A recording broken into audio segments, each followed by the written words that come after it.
ఈరోజు మార్కెట్ చూసుకున్నట్టయితే మంచి గ్యాప్ అప్తోనే ఓపెన్ అయింది. పైకి వెళ్ళిన తర్వాత రిజెక్ట్ అయిన తర్వాత ఇక కంటిన్యూషన్ ఫాల్ అయ్యి ఇంకా ఇక్కడ కూడా చిన్న మూమెంటం కూడా లేదు. ఇక్కడ ఒక చిన్న మూమెంటం ట్రాప్ మూమెంటం చేసింది. ఆ తర్వాత మళ్ళీ సేమ్ ఫాల్. ఇక్కడ ఈ క్యాండిల్స్ వచ్చేటప్పుడు కూడా మీకు ఇంటిమేషన్ ఇవ్వడం జరిగింది ఇక్కడ ట్రాప్ క్యాండిల్స్ వస్తున్నాయని. ఎందుకంటే నిన్న లాస్ట్ డే ఎట్లయితే మూమెంటం అప్ సైడ్కి చిన్న అప్ సైడ్ మూమెంటం తీసుకెళ్ళిందో ఈరోజు ఇంకా కొంచెం ఎక్కువ తీసుకెళ్ళింది.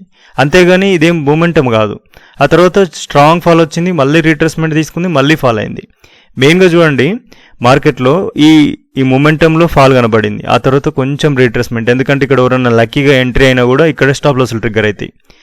ఇక్కడ మనకు ట్రైలింగ్ చేసుకున్నా కూడా హిట్ అయిపోతే బయటకు వస్తారు. మళ్ళీ తర్వాత అగ్రెషన్ మూమెంటం చివర్లో ఇక్కడ నుంచి వెళ్ళి చాలా స్ట్రాంగ్ మూమెంటం వచ్చింది. బట్ లాస్ట్ 2 days 3 days నుంచి వెళ్ళి చివర్లో చాలా పెద్ద మూమెంటమ్స్ వస్తున్నాయి. అవి ఎందుకు వస్తున్నాయి అనేది చివర్లో మాట్లాడుకుందాం. ఇక మెయిన్గా ఈరోజు ఎంట్రీస్ ఏం ప్లాన్ చేసినాం ఏం కథ అనేది ఒకసారి చూసుకుందాం.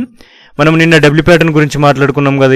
ఇక్కడ ఒక డబ్ల్యూ ప్యాటర్న్ ఉంది. ఇక్కడ నుంచి వెళ్ళి ఏమైనా మూమెంటం రావచ్చు, గ్యాప్ అప్ కానీ ఫ్లాట్ కానీ ఓపెన్ అయితే అనుకున్నాం. గ్యాప్ అప్ అయింది, ఇందులోకి వచ్చింది మార్కెట్. మనకు 1 hour క్యాండిల్ ప్రకారం ఇక్కడ ఒక ఎంట్రీ అయితే ప్లాన్ చేసుకోవడం జరిగింది. బట్ పైకి వెళ్ళలేదు, చిన్నగా పైకి వెళ్ళినట్టు వెళ్ళి ట్రిగ్గర్ అయ్యి స్టాప్ లాస్ హిట్ అయింది. ఆ తర్వాత కూడా మీకు పోస్ట్ చేయడం జరిగింది. ఇక్కడ మనకు 180 కానీ 200 కానీ ఏదైతే ఈ విక్ జోన్ ఉందో ఇందులోకి మార్కెట్ వస్తే మనకు ఖచ్చితంగా సెల్లింగ్ ఛాన్స్ ఉంటుంది అనుకున్నాం. ఇక్కడికి రాగానే నేను సెల్లింగ్ ఎంట్రీ అయితే ప్లాన్ చేసుకోవడం జరిగింది, స్ట్రాటజీ తీసుకోవడం జరిగింది. ఆ తర్వాత మూమెంటం డౌన్ సైడ్కి వచ్చింది. ఇక్కడికి వచ్చిన తర్వాత మనకు ఈ క్యాండిల్ చూసిన తర్వాత రిటర్న్ అవుతుంది అనిపించింది. ఎందుకంటే ఎవ్రీడే మనకు మూమెంటం అనేది స్ట్రాంగ్గా ఉంటుంది. మనకు లాస్ట్లో మనకి ఇటువంటి క్యాండిల్స్ మంచి డోజీ క్యాండిల్స్ చిన్న క్యాండిల్స్ వచ్చినప్పుడు మూమెంటం అనేది హెవీగా ఉంటుంది. ఎందుకు వచ్చిన మంచిదని ఇక్కడ ట్రైలింగ్ స్ట్రిక్ట్గా చేయడం వల్ల ఇక్కడికి వచ్చేసరికి స్టాప్ లాస్ హిట్ అయింది. ఆ తర్వాత హిట్ అయిన తర్వాత కొద్దిగా పైకి వెళ్ళింది. ఆ తర్వాత చాలా స్ట్రాంగ్ మూమెంటం డౌన్ సైడ్కి వచ్చింది. బట్ ఈ ట్రేడ్లో నేనైతే తీసుకోలేదు. ఇక్కడ ఒకటి స్టాప్ లాస్ అయింది, ఇక్కడ ఒకటి టార్గెట్ వచ్చింది. టార్గెట్ అంటే మంచి మూమెంటం వచ్చింది. ఈ స్టాప్ లాస్ కంటే కూడా ఒక మంచి మనకి డేకి ఎంత రావాలో అంత అయితే వచ్చేసింది. దానివల్ల ఈ రోజు అయితే క్లోజ్ అయింది. మెయిన్గా ఈరోజు 2 ట్రేడ్స్ వచ్చినాయి. 2 ట్రేడ్స్లో ఒక ట్రేడ్ ఫ్లాప్ అయింది, ఒక ట్రేడ్ హిట్ అయింది. బట్ ఓకే, మీకు అనాలిసిస్లో కూడా ఇంకా డీటెయిల్గా చెప్పినా ఇంకా అనాలిసిస్ మనకు చాలా ఎగ్జాక్ట్గా ఎక్సైంది. మనకు 24,200 చాలా ఇంపార్టెంట్ అనుకున్నాం. ఇక్కడనే రిజెక్ట్ అయింది. ఇక్కడ నుంచి ప్లాన్ చేసుకున్నా కూడా మంచి మూవ్. ఇది ఒక ట్రేడ్ ప్లాన్ చేసుకున్నా. బట్ ఇది అంత ఈజీ కాదు, ఇది కొంచెం టఫ్ లెవెల్. ఇక్కడ నుంచి వెళ్ళి ట్రాప్ క్యాండిల్స్ కాబట్టి దీంట్లో ట్రేడ్ తీసుకోవడం పాసిబుల్ అవ్వదు. ఇక మనం రేపటి గురించి ఆలోచించుకుంటే రేపు మనకు సెలవు అయితే లేదు. రేపు మార్కెట్ ఉంది, నేను సెలవు ఉంది అనుకున్నాను. బట్ రేపు సెలవు అయితే లేదు. మనకు ఇప్పుడున్న సిచ్యువేషన్స్లో మార్కెట్ చూసుకుంటే మనకు ఎండింగ్లో మస్తు మూమెంటం వస్తుంది. ఆ తర్వాత రేపు మార్నింగ్ ఈ మూమెంటం కంటిన్యూషన్ అవుతుందా అంటే అవ్వట్లేదు. మళ్ళీ కొంచెం గ్యాప్ అప్ అవ్వడం లేదంటే ఇంకేదన్నా అవ్వడం జరుగుతుంది. బట్ ఇక్కడే మార్కెట్ ఉంది అనుకోండి. రేపు ఫ్రైడే మ్యాక్సిమం ఉంటే సింగిల్ డైరెక్షన్ కానీ లేదంటే కన్సల్టేషన్ కానీ ఉంటుంది. ఓపెన్ అయిన తర్వాత క్యాండిల్స్ ఎటు పోతున్నాయి చూసిన తర్వాత దాని తగ్గట్టు ప్లాన్ చేసుకోవాలి. ఈ అనాలిసిస్ ప్రకారంగా చూసుకుంటే ఆల్రెడీ మనకి ఇది బ్రేక్అవుట్ లాగా కనబడుతుంది. ఇటువంటి దాదాపు ఫేక్ బ్రేక్అవుట్స్ లాగా ఉంటాయి. రేపు కనుక ఒకవేళ 24,200ని బ్రేక్ చేసి అప్ సైడ్ కనుక ఓపెన్ అయింది అనుకోండి, ఇక్కడ నుంచి ఈజీగా మనకు సింగిల్ ట్రెండ్ మార్కెట్ ఉండే అవకాశం ఉంది అప్ సైడ్కి. లేదు మనకి ఇక్కడనే ఓపెన్ అయింది ఫ్లాట్ కంటే మళ్ళీ రీటెస్ట్ అవుతే మాత్రం 24,130 రీటెస్ట్ అవ్వాలి. అయితే మనకు మంచి మూమెంట్ 130 కానీ 140 కానీ. ఇవి జరగలేదు, ఇంకా మళ్ళీ డైరెక్ట్ ఫాల్ మార్కెట్లోనే ఉంది, గ్యాప్ డౌన్ ఓపెన్ అయింది అంటే ఈ 24,050 నుంచి వెళ్ళి 24,940 వరకు నేనైతే ఎటువంటి ట్రేడ్ తీసుకోను. ఎందుకంటే మధ్యలో ట్రెండ్ లైన్ ఉంది, అది రకరకాలుగా బిహేవ్ చేస్తుంది కాబట్టి ఈ మధ్యలో నేను ట్రేడ్ తీసుకోను. ఈ లెవెల్లోకి వచ్చినా కూడా నేను సెల్లింగ్ ఎంట్రీ తీసుకోను, ఈ లెవెల్కి వచ్చినా కూడా బయింగ్ ఎంట్రీ తీసుకోను. ఇది దాటే వరకు నేను సెల్లింగ్ ఎంట్రీ తీసుకోను. ఇక్కడ కూడా మనం సెల్లింగ్ ఎంట్రీలు ప్లాన్ చేయం. ఇది కూడా దాటింది అనుకోండి, 24,940 కూడా దాటితే మనకు మంచి మూమెంటం ఉంటుంది. ఇంకా అక్కడి నుంచి కంటిన్యూషన్ ఫాలింగ్ ఉంటుంది. బట్ నేను ఎక్స్పెక్ట్ చేసేది ఏంటంటే రేపటికి, ఎందుకంటే ఇట్లాంటి క్లోజింగ్స్ చాలా సందర్భాలలో చూస్తూనే ఉంటాం. చాలా స్ట్రాంగ్ క్లోజింగ్. ఇది మనకు ఈరోజు ఈ ఆగస్టుకి సంబంధించిన అన్ని ఎక్స్పైరీలు అయిపోయినాయి కాబట్టి చాలా స్ట్రాంగ్గా క్లోజింగ్ ఇచ్చింది. ఇట్లాంటి క్లోజింగ్ ఇచ్చినప్పుడు మనకు ఖచ్చితంగా రేపు గ్యాప్ అప్ అయ్యే అవకాశాలు చాలా హెవీగా ఉంటాయి. ఇక్కడి నుంచి మనకు సింగిల్ ట్రెండ్ ఉంటుందా లేదంటే మళ్ళీ ఫాలో అవుతుందా అనేది చూడాలి. ఇది నిఫ్టీ. బ్యాంక్ నిఫ్టీ చూడండి. బ్యాంక్ నిఫ్టీలో కూడా మనకు మంచి మూమెంటం అయితే క్రియేట్ అయింది. నిన్నటి కన్సల్టేషన్ ఏదైతే ఉందో ఆ కన్సల్టేషన్లీ దీని హైకి మంచిగా రీచ్ అయింది. ఇక్కడ ఉన్న స్టాప్ లాస్లన్నీ ట్రిగ్గర్ అయిన తర్వాత ఇమీడియట్లీ ఫాల్ అయింది. మళ్ళీ లోలో ఉన్న క్యాండిల్స్ అన్ని స్టాప్ లాస్లు కూడా హిట్ అయినాయి. అంటే మార్కెట్ ఫస్ట్ 1 hour తర్వాత మార్కెట్ నిన్న ఏదైతే ఉందో అదంతా కూడా సింగిల్ మార్కెట్లోనే హైని లోని కవర్ చేసేసింది. ఆ తర్వాత మనకు లెవెల్ ఏదైతే ఉందో మనకు 57,780 లెవెల్, ఈ లెవెల్ కింద కొద్దిసేపు లెవెల్ దగ్గర సపోర్ట్ తీసుకొని కాసేపు అయిన తర్వాత బ్రేక్అవుట్ చేసింది. మీకు ఎవ్రీ టైం చెప్పేది ఒకటే, బ్రేక్అవుట్ అవ్వంగానే ఎంటర్ అవ్వద్దు. అది ఖచ్చితంగా రీటెస్ట్కి వస్తుంది అని చాలా సందర్భాలలో చెప్తూనే ఉంటాను, రీటెస్ట్ ముఖ్యమని. బట్ ఇక్కడ తొందరపడి ఎంట్రీ తీసుకున్న కొంతవరకు ప్రాఫిట్ వచ్చింది. బట్ మనకు మెయిన్గా ఎక్కడొచ్చింది, ఇది రీటెస్ట్ అయిన తర్వాత వచ్చిన మూమెంటమే చూడండి ఎగ్జాక్ట్లీ ఎంత మంచి మూమెంటం వచ్చిందో. రీటెస్ట్ పక్కగా అయితే మాత్రం చాలా మంచి మూమెంటం వస్తుంది, లేదు అనుకుంటే మనకు కొంచెం టఫ్ అవుతుంది. రీటెస్ట్కు ముందు మనం ఎప్పుడైతే ప్లాన్ చేస్తామో ఇక్కడి నుంచి వెళ్ళి సడన్గా రిటర్న్ కూడా కావచ్చు. బట్ రీటెస్ట్లో మనకు పర్ఫెక్ట్గా ఎంట్రీ దొరికితే వెయిట్ చేయడానికి అవకాశం ఉంటుంది. అలాగే మనకు మంచి టార్గెట్ దాకా కూడా కొంచెం ధైర్యంగా ఉంటుంది, అరే ఫాల్ వచ్చింది, రీటెస్ట్ వచ్చింది, పర్ఫెక్ట్గా మార్కెట్ వచ్చే అవకాశం ఉంది. అదే ఇక్కడ భయంగా ఉంటుంది, అరే ఫాల్ అయితే అవుతుంది కానీ ఎక్కడి నుంచి ఎటు పోతుందో మార్కెట్ అనే భయం అనేది క్రియేట్ అవుతుంది. ఓకేనా, ఇది మెయిన్. బ్యాంక్ నిఫ్టీ రేపటి సిచ్యువేషన్ చూసుకుంటే బ్యాంక్ నిఫ్టీలో కూడా మనకు దీంట్లో సెల్లింగ్ ఛాన్స్ అయితే ఉంది. నిఫ్టీతో పోల్చుకుంటే కొంచెం దీంట్లో డిస్టెన్స్ అనేది ఉంది. ఎందుకంటే ఈ ట్రెండ్ లైన్కు కొంచెం మనకు ఇంకొక నెక్స్ట్ మనకు 57,270 దగ్గర ట్రెండ్ లైన్ ప్రాబ్లం ఉంది దీంట్లో. కాబట్టి దీంట్లో రేపైతే కొంత స్పేస్ ఉంది. 57,500 దగ్గర మూమెంటం కనపడితే దీంట్లో ఒక సెల్లింగ్ ఎంట్రీ ప్లాన్ చేసుకోవచ్చు. లేదు దీంట్లో నిఫ్టీ లాగానే సింగిల్ డైరెక్షన్ ఉంటే, అప్ సైడ్కు సింగిల్ డైరెక్షన్ ఉంటే మాత్రం దీంట్లో రిస్క్ అనే నేను ట్రేడ్ తీసుకోవడానికి ట్రై చేస్తాను. ఎందుకంటే నాకు దీంట్లో ట్రేడ్ తీసుకోవాలి పర్ఫెక్ట్గా అంటే ఇక్కడ మనకు 57,780 అనేది బ్రేక్ అవుతేనే నేను ఇక్కడ నుంచి ప్లానింగ్ అనేది అప్ సైడ్కి తీసుకుంటా.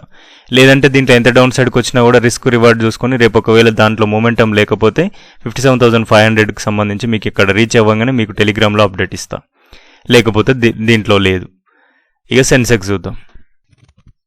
సెన్సెక్స్లో చూడండి, ఈరోజు సెన్సెక్స్లో మాత్రం పిన్ టు పిన్ ఎంట్రీస్ అలాగే జాక్పాట్ ట్రేడ్స్ ఎవరైతే చేస్తుంటారో హీరో 20 ఈరోజు అయితే హీరో ట్రేడ్ వాడి ఉండాలి. చూడండి మనకు మన లెవెల్స్లో చూడండి 77,390 లెవెల్ ఎగ్జాక్ట్లీ బ్రేక్ చేసిందా, బ్రేక్ చేసిన తర్వాత ఎగ్జాక్ట్ రిట్రేస్మెంట్ అక్కడి నుంచి ఎంత మూమెంటం వచ్చిందో చూడండి. చాలా మంచి మూమెంటం అయితే క్రియేట్ అవ్వడం జరిగింది. ఫస్ట్ క్యాండిల్ దీంట్లో కూడా సేమ్ సినారియో, మంచి గ్యాప్ అప్ క్యాండిల్ తర్వాత అగ్రెషన్ ఫాల్ వచ్చింది, ఆ తర్వాత కొంచెం గజిబిజ్ అయింది. ఇక్కడ కన్ఫర్మేషన్ బ్రేక్అవుట్ అయింది, మనకు బ్రేక్అవుట్ కన్ఫర్మేషన్, ఇది రీటెస్ట్, మనకి ఇక్కడ నుంచి వెళ్ళి ఫాల్. బట్ ఇక్కడ మనకి ఏంటంటే వెయిట్ చేసేంత స్పేస్ ఇవ్వదు, ఎందుకంటే ఇందులో ఎక్స్పైరీ ఉంది కాబట్టి ఈ మూమెంటం అంతా కూడా ఈ చిన్న మూమెంట్లోనే అయిపోతుంది. తర్వాత ఈ మూమెంట్ని క్యాప్చర్ చేయాలంటే బిగ్ ప్లేయర్స్ తప్ప ఎవరూ క్యాప్చర్ చేయరు. నిఫ్టీలో ఎంత పెద్ద మూమెంటం వచ్చిందో లాస్ట్ ఎక్స్పైరీలో, ఇందులో కూడా సేమ్ క్యాండిల్, చాలా పెద్ద క్యాండిల్ ఇది. 20 రూపాయలది 300 కూడా అయింది ప్రీమియం, 500ది 60 రూపాయల దాకా వచ్చింది. చాలా వాలటైల్గా ప్రీమియమ్స్ అయితే జరిగినాయి. ఒకవేళ దీంట్లో హీరో 20 ట్రేడ్స్ రిస్క్ చేసి ట్రేడ్ చేసే వాళ్ళకైతే మంచి ట్రేడ్ అయితే పడి ఉంటుంది. మనము నిఫ్టీలోనే ప్లానింగ్లో ఉన్నాను కాబట్టి నేను దీంట్లో అయితే ప్లాన్ చేసుకోలేదు, కాబట్టి దీన్ని ఏం చేయాలి నేను. ఓకేనా, మెయిన్గా రేపటి సంగతి దీంట్లో కూడా సేమ్ సినారియో మీకు ఒకసారి చూడండి. కంప్లీట్గా మార్కెట్ అనేది స్ట్రక్చర్ ఎట్లా ఉంది, ఫాలింగే ఉంది. అంటే మనం మెయిన్గా చూసుకోవాల్సింది ఒక బులిష్ మూమెంటం. రేపు కనుక ఒక బులిష్ మూమెంటం ఎక్కడ దొరికినా, గ్యాప్ అప్ అయినా గ్యాప్ డౌన్ అయినా కూడా ఒక ట్రెండ్ లైన్ ఇట్లా గీసుకోండి అన్నిటికి సంబంధించి. ఎక్కడ చిన్న బులిష్ మూమెంటం వచ్చి రెసిస్టెన్స్కి దగ్గరకు వస్తే ఇక్కడ సెల్లింగ్ ఎంట్రీ, రిస్క్ అయినా పర్లేదు, ఇక్కడ స్టాప్ లాస్ పెట్టుకోదలుచుకుంటే పెట్టుకొని స్టాప్ లాస్ కాడ ఒక 5 పాయింట్లు 10 పాయింట్ల రిస్క్ తీసుకొని ఇక్కడ నుంచి ఎంట్రీ ప్లాన్ చేసుకుంటే ఇట్లాంటి మూమెంటం ఏమొస్తే తీసుకోవచ్చు. రేపు కనుక మనకు 215 అది 315 కదా, 315 క్యాండిల్ రేపు టెస్ట్ చేద్దాం. రేపు నేను మీకు టెస్ట్ చేసి చెప్తాను. ఇది 315 ఎవ్రీడే ఇదే మూమెంటం అవుతుంది కదా, రేపు కూడా ఒకసారి చూద్దాం 315కి ఏం జరుగుతుంది ఏం కథ అనేది మీకు ముందే అప్డేట్ ఇస్తాను. పేపర్ ట్రేడ్లో ట్రై చేద్దాం దీనికి సంబంధించి. ఈ 315 ట్రేడ్ హిట్ అవుతుందా ఫట్ అవుతుందో చూద్దాం. బులిష్ ఉంటే బులిష్, బేరిష్ ఉంటే బేరిష్కి సంబంధించి. ఓకేనా, రేపు సెన్సెక్స్ గ్యాప్ డౌన్ ఓపెన్ అయితే మనకు 76,775 తర్వాతనే మనం ట్రేడ్ చేయాలి. లేదు గ్యాప్ అప్ అవుతే మనకు 77,390 ఎబోనే మార్కెట్ అప్ సైడ్కి. ఇక్కడ నుంచి వెళ్ళి రీటెస్ట్ అయినా కూడా మళ్ళీ సెల్లింగ్ ఛాన్సెస్ అయితే ఉన్నాయి. బట్ ఇక్కడికి వస్తే బయింగ్ అయితే వద్దు, దీంట్లో రిస్క్ ఎక్కువగా ఉంది. దీని మూమెంటంని బట్టి బయింగ్ తీసుకుందాం, ఎందుకంటే వెయిటేజ్ స్టాక్స్లో ఫాలింగ్ నడుస్తుంది కాబట్టి కొంచెం రిస్క్ ఉంది. దీంట్లో రేపు ఈ మధ్యలో ట్రేడ్ చేయడానికి లేదు, వస్తే ఈ లెవెల్స్లో, లేదంటే ఇక్కడ ఈ మధ్యలో ట్రేడ్ చేయకుండా ఉండాలంటే ఎట్లా అని నన్ను అయితే అడుగుతూ ఉన్నారు చాలా రోజుల నుంచి వెళ్ళి. ఒకటే ఇన్స్టాలో మెసేజ్ పెడుతున్నారు. చూడండి మనకు అలర్ట్స్ అనే ఒక ఆప్షన్ ఉంటుంది. మనం ఎవ్రీ టైం ఇట్లా మార్కెట్ చూసుకుంటూ కూసోకపోయినా కూడా అలర్ట్స్ ఉంటాయి. అలర్ట్స్ పెట్టుకోండి, మీకు 77,390 అని, మనకు 76,775 ఇట్లా మనకు ఏది నిఫ్టీలో అయితే నిఫ్టీలో, బ్యాంక్ నిఫ్టీ ఆ లెవెల్స్కి రీచ్ అయినప్పుడు మీకు అలర్ట్ వచ్చేటట్టు చూసుకోండి. వచ్చినప్పుడు మనం ఈజీగా మనం చూసుకోవడానికి అవకాశం ఉంది. ఈ మధ్యలో చూస్తే ఏమవుతుంది అంటే, చూస్తున్న వాళ్ళు చాలామంది ఏంటంటే, మేము చూస్తున్నాం సార్ వెయిట్ చేయలేకపోతున్నాం, మార్కెట్ ఎక్కడికో వెళ్తున్నట్టుంది అని చెప్పేసి ఎక్కడో ఒక దగ్గర ఎంటర్ అవుతున్నాం అని చెప్పి చెప్తున్నారు. మీరు మార్కెట్ చూడకండి, ఏం అవ్వదు. మార్కెట్లో మీరు ఇక్కడ మధ్యలో ఉంది అనుకోండి, మీరు మార్కెట్ చూసినా కూడా ఏం అవ్వదు, చూడకపోయినా కూడా ఏం అవ్వదు. ఎప్పుడైతే మనం అనుకున్న లెవెల్స్కి మార్కెట్ వచ్చినప్పుడు మనం వెయిట్ చేయగలుగుతామో అక్కడే మనకు డిసిప్లిన్ సగం వచ్చేస్తుంది. ట్రేడ్ తర్వాత ఎగ్జిక్యూషన్. మనం మార్కెట్లో పిన్ టు పిన్ ఎగ్జిక్యూషన్కి ముందు వెయిట్ చేయగలగాలి. ఆ వెయిటింగ్ అనేది మనకు వస్తే ఖచ్చితంగా ట్రేడింగ్లో మనకు పర్ఫెక్షన్ అనేది వస్తుంది. బట్ మనకు ఫస్ట్ వెయిట్ చేయగలగాలి. నేను వెయిట్ చేయలేనంటే మాత్రం ఇది ఒక్క పని చేయండి, దీనివల్ల మీకు కొద్దిగా గొప్ప ఉపయోగపడవచ్చు. నేనైతే మ్యాక్సిమం ఎక్కువగా అదే చేస్తుంటాను. ఖచ్చితంగా లెవెల్స్ దగ్గర లేకపోతే నేను అలర్ట్ పెట్టుకొని వెయిట్ చేస్తాను. అక్కడికి రాగానే అలర్ట్ వచ్చిన తర్వాత నేను ప్లానింగ్ అనేది చేస్తాను. ఓకేనా, ఇది సెన్సెక్స్. క్రూడ్ ఆయిల్ చూడండి.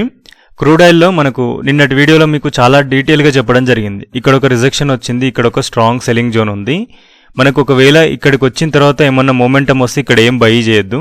ఖచ్చితంగా ఈ లెవెల్ బ్రేక్అవుట్ అవుతుంది. బ్రేక్అవుట్ అయిన తర్వాత బ్రేక్అవుట్ క్యాండిల్ హై నుంచి కానీ రీటెస్ట్ అవుతే పర్ఫెక్ట్గా ఉంటుంది. రీటెస్ట్ అవుతుంది తర్వాత నన్న చేయొచ్చు అనుకున్నాం. ఈ లెవెల్ బ్రేక్అవుట్ అయిన తర్వాత చూడండి ఎంత పెద్ద మొమెంటం వచ్చిందో.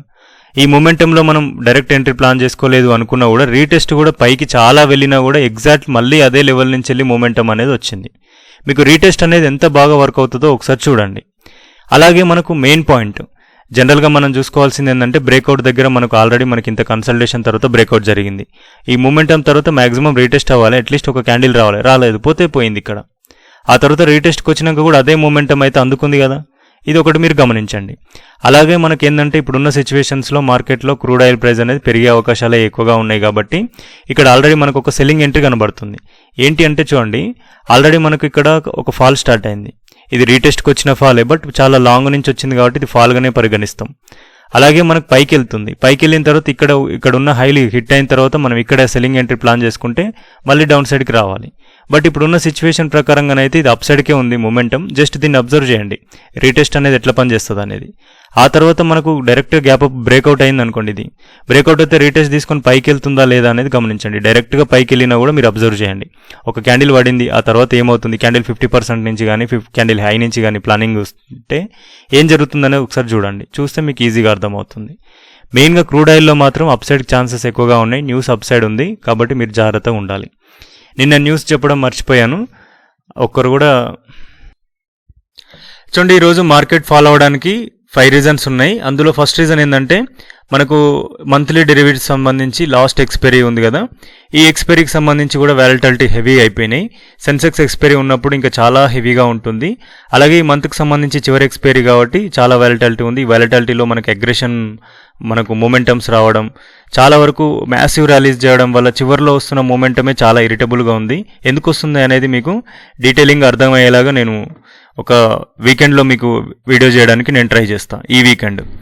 అలాగే మనకు ఈ CAS అనేది ఫ్రేమ్వర్క్ నడుస్తుంది. దీనికి సంబంధించి లాస్ట్ 15 మనకు 3:30 తర్వాత ట్రేడ్స్ ఏవైతే ఎగ్జిక్యూషన్స్ ఉన్నాయో దానికి సంబంధించింది. ఇది ఎట్లా ట్రిగ్గర్ అవుతాయి, మనకు బయింగ్ చేసుకోవడానికే ఉంటుంది, సెల్లింగ్ చేసుకోవడానికి అయితే ఉండదు. దానికి సంబంధించిన డేటా కూడా మీకు క్లియర్గా పెడతాను.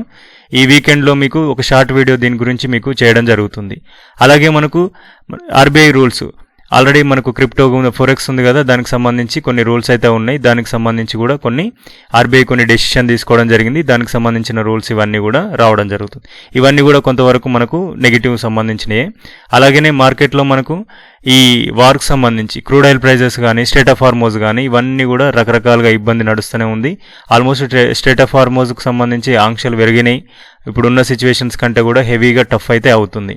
అలాగే మనకు AI వల్ల కూడా గ్లోబల్ మార్కెట్లో మనకు ఏవైతే ఐటీ స్టాక్స్ ఉన్నాయో అవి ఎక్కువగా ఫాలో అవుతున్నాయి. ఈ 5 రీజన్స్ వల్ల మార్కెట్ కంటిన్యూషన్ ఫాలో అవుతుంది. బట్ ఇవన్నీ కూడా మనకు మార్కెట్లో ఇవన్నీ రెగ్యులర్గా ఉండేటివి. బట్ నెక్స్ట్ వీక్ సంబంధించి ఏముంటుంది, రేపు ఎట్లా ఉంటుంది మార్కెట్ చూసుకున్న తర్వాత నెక్స్ట్ వీక్లో మీకు ఇంపార్టెంట్ కంటెంట్ ఉంటుంది. దానికి సంబంధించి వీడియో మీకు సాటర్డే కానీ సండే కానీ వీడియో వస్తుంది. ఖచ్చితంగా చూడడానికి ట్రై చేయండి. ఈ వీడియో నచ్చితే మాత్రం లైక్ చేయండి, కొత్త వాళ్ళైతే సబ్స్క్రైబ్ చేయండి. ఇప్పటివరకు ఇంత పేషెన్స్ చూసిన ప్రతి ఒక్కరికి థ్యాంక్ యూ.